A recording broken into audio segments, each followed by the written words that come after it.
Ampuliriza omulungi, nkwaniriza mu katabo kaffe Nketta Mu Bizinga.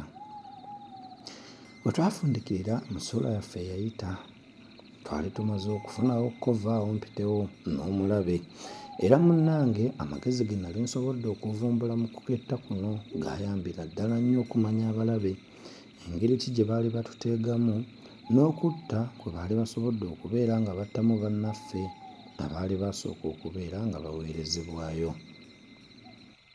Twasobola okubeera nga tumegguza ebibinja ebiwererako ddala 3 era muno omulabe twamukosezaamu ddala nnyo, bw'atyo n'asobola okubeera nga naye yatebuka n'asooka aziwummuzaamuko, olwo nno ne tuddira ddala ku mbeera nga bwe yali mu kusooka.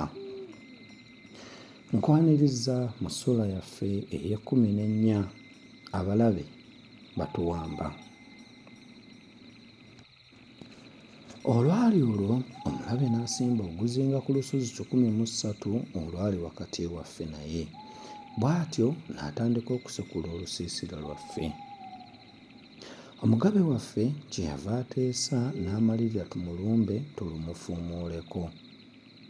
Twamulumba ku maliri mu lufu, era essaawa okugenda okuwera 4 nga twamuwamatudde dda mu ntogo ze, basajja be bangi tubasse n'abalala badduse. Ku ssaawa nga 6 ng'abawagizi be batuuse, omulabe yalumba ate ennyago ne zikekkera, era yatuwamatula mu bunnya mwe twali twekukunizza, akasozi n'akeddiza. Naye naffe tetwamukkiriza kukakajjalirako bbanga liwera, anti essaawa okugenda okuwera 8 nga tukamumwamuddeko. Mu kulwana asinziggwa okwaddirira ng'ate akomyewo nawambirwa. Nateekebwako omujaasi antwala emabega w'eddwaniro nga mperekeza emmundu gye yannumika mu mugongo, ng'ate nze emikono ngikiikidde ku mutwe ng'omubikire.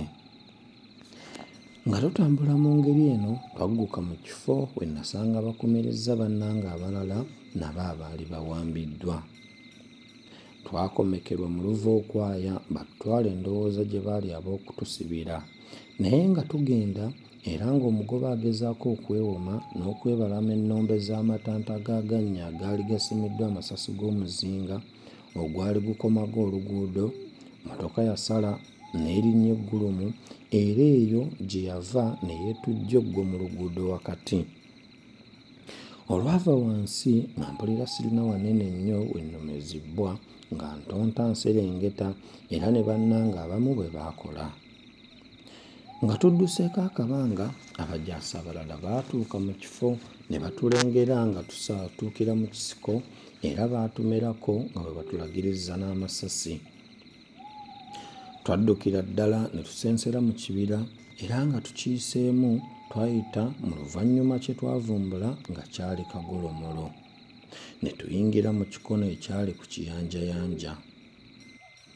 Abalabe baalaba twekukumye mu bintu ebyali bifaananira ddala ng'ebitoogo, era nga tebajja kusobola kutukukunulayo nga balaba ku kagolomolo nga bateekerawo omuliro.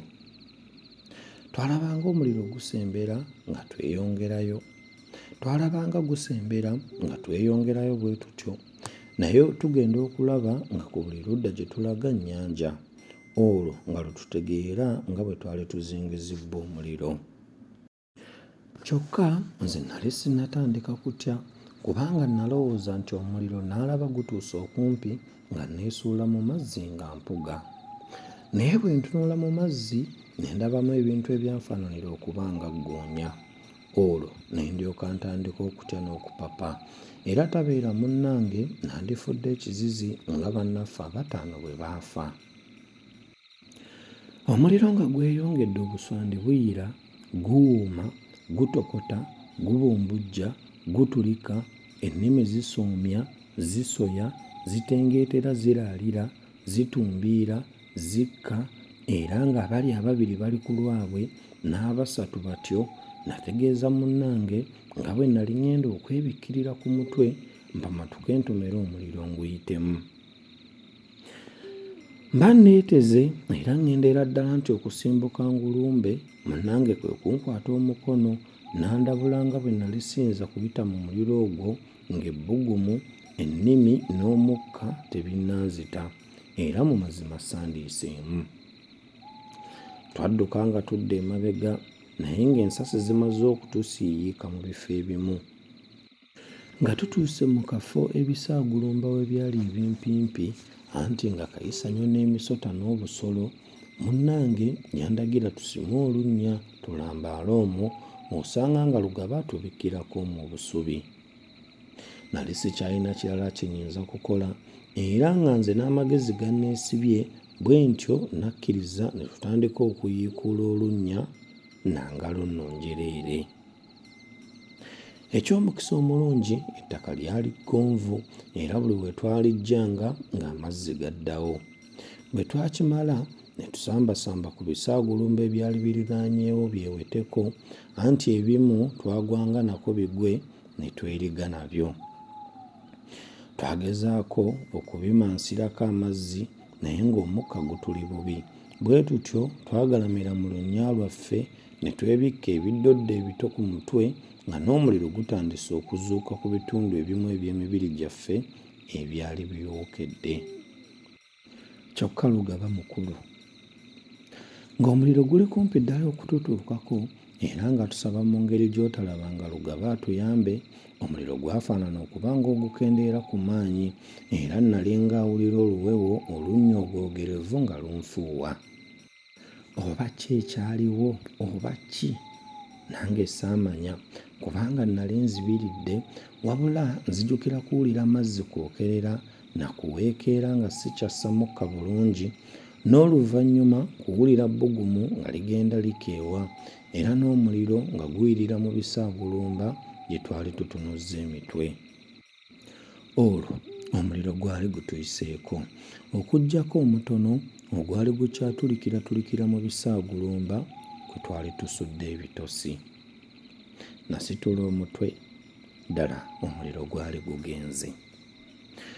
Twalinda obudde buzize tulyoke tuveeyo nga tutya okugwa ku mulabe, so nga ndowooza yali yagenze dda kubanga olwalaba akazinga nga kasirise n'amanya nga tutokomokeddemu era oba nga twetantadde okuwuga goonya zitukavudde.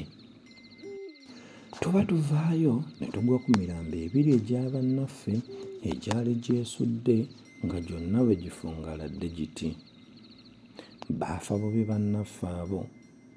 Buli awaali ogumu twayimirirangawo nga twesimba obulangaala nga ge mabugo n'okubaziika kwaffe. Bwe twatuuka mu kibira ne tuwalampa omuti era okwo kwe twasula.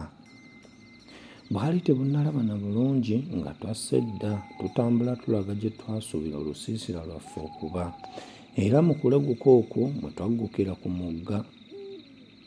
Twatambulira ku lubalama lwagwo okumala akaseera nga tunoonya we tusobolera okuguwungukira oba okusomoka naye bwe wataabula. Nga tutudde ku kiti ekivundira tuweereko, nawulira nga munnange afuuwa ekiwa era nga mubuuzizza ensonga yantegeeza nga bwe yali avumbudde amagezi ag'okutusomosa era ng'ayogera ebyo yasonga olunwe ku ttabi ly'omuti ogumu eryali eggwangu ennyo kumpi kukwatagana n'ag'emiti agaali ku ludda olulala olw'omugga. Ko ye nti, tujja kugendera ku ttabi eryo era nga tulituuse ku busamambiro tuuke tugwe ku matabi ag'emiti egiri erudda luli munnange ate nga tetuli eri. Nalowooza nti munnange agudde eddalu. Okusooka ng'obuzito bwaffe tebuyinza kutukkiriza kutuuka ku busanso bwa ttabi eryo ate era nga ne bwe tutuukayo tetusobola kwesukkiza nga nkima ne tugwa ku ttabi eddala. Nga sinnafumba kyakumwanukula ate yandaga oluzibaziba n'aŋŋamba nti osanga tufuna eky'okulutemesa lujja kutukasuka emitala. Nategeera mangu ky'aŋŋamba naye nno ekyakabi tetwalina kintu kyonna kisala kye tuyinza kulutemesa yadde okulusaliriza ate ng'obwedda twakatambulira tetunnalaba ku jjinja. Nga tukoteekeredde najjukira ekyuma ekyali mu kisinziiro ky'engatto yange. N'aggyamu engatto mpadde ewaddeko nga nsekuze eyo oluzibaziba osanga lubetenteka ne lukutula. Luno munnange ye yaseka busesi. Yaleka ndukakkanyeeko n'atambula ng'ayambuka. Era nga ntandise okulowooza nti lunnemye ate nga ntya okukoonya ennyo si kulwa nga batuwulira lwayabika anti muli Namuginga oba akayovu byali byalusonsoma dda. Natandika okuluma emyala n'emiziisa era wano munnange we yatuukira ng'azuddeyo kabuwo na buyinja naye akaatuyamba ennyo okusala emiziisa gy'omuti. Munnange yatandika okukettula omuti nga nze mpumuddeko era ng'agusala yannyumiza era n'annombojjera ebintu ebikwata ku bibira ebyali bigenda bwe biti. Mpuliriza omulungi, nzikiriza tujja kufundikirira awo olwaleero. We tujja okusinziira nkubuulire biki oba oli awo munnange bye yannombojjera ebyali bikwata ku bibira. Akuume atakuumira mpeera.